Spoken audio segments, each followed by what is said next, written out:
আসেন, বলবো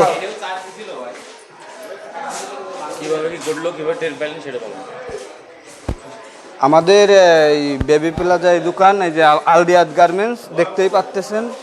আমাদের একটা অনুষ্ঠান ছিল শুক্রবারের দিন, মনে করেন 1,62,000 টাকা মতো ওইটা নগদ ছিল, আর বেচা কিনা দিয়ে টোটালে 1,87,000 টাকা ছিল। সে ক্যাশ ফাঁকা, কোনো টাকা পয়সা কিছু নাই।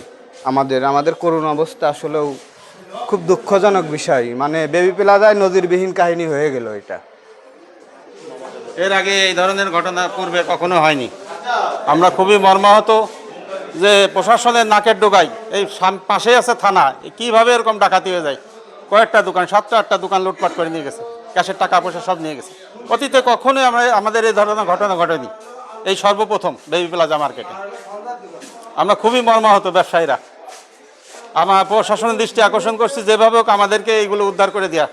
অবিলম্বে আপনাদের কাছে আমাদের আকুল আবেদন যে আমরা যাতে টাকা পয়সাগুলো ফেরত পেতে পারি এবং আমরা ব্যবসায়ীরা যাতে ব্যবসা করতে পারি, আমাদের দিকে একটু দৃষ্টি রাখুন। কোনো সিসিটিভিতে করেনি, কারেন্ট তো ঠিক মতো থাকে না, অনেক সময় সিসি ক্যামেরা অনেক সময় বন্ধ থাকে রাত্রে। মোটামুটি কথাই বিদ্যুতের কারণে এই সমস্যাটা বেশি আসছে, কারণ বিদ্যুৎ চলে যায় এই টাইমে। চোরাও চিন্তা করে যে আমাদের চুরি করতে সুবিধা, বিদ্যুতের কারণে আরও বেশি, লোডশেডিংয়ের কারণে বেশি সমস্যা হচ্ছে আরও।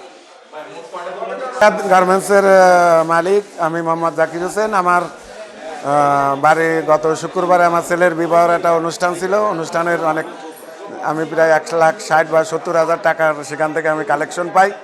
আর দোকানের থেকে এই পর্যন্ত কেনা বেচার মাধ্যম দিয়ে প্রায় 1,87,000 টাকা মতন আমার এই কাছে ছিল। তা আমরা সবচাইতে বেশি দুঃখ জানাই মাগুরাবাসী হিসেবে বা বেবি প্লাজা হিসেবে, লোডশেডিং এত পরিমাণ মোটামুটি বিঘ্ন ঘটাচ্ছে যে আমরা হলো সারাদিনের ভিতরে 2 থেকে 3 ঘন্টা বিদ্যুৎ পাচ্ছি, সারা রাতের ভিতরে পাচ্ছি 2 থেকে 3 ঘন্টা বিদ্যুৎ। যে বিদ্যুতের কারণে আর আমাদের নাকের ডগাই আমাদের হলো প্রশাসন। আমি প্রশাসনের প্রতি দৃষ্টি আকর্ষণ করছি, পূর্বে কখনো আমাদের এই ধরনের বেবি প্লাজায় দুর্ঘটনা ঘটে নাই, এই প্রথম। আমি প্রশাসনের দৃষ্টি আকর্ষণ করছি তারা যেন আমাদের এই ক্ষয়ক্ষতির ব্যাপারে তারা দৃষ্টি আকর্ষণ করে আমাদের ক্ষতিপূরণ বা ক্ষতি উদ্ধার করার জন্য তারা যেন চেষ্টা করে। আমি আকুল আহ্বান জানাবো মাগুরা প্রশাসনের দিকে।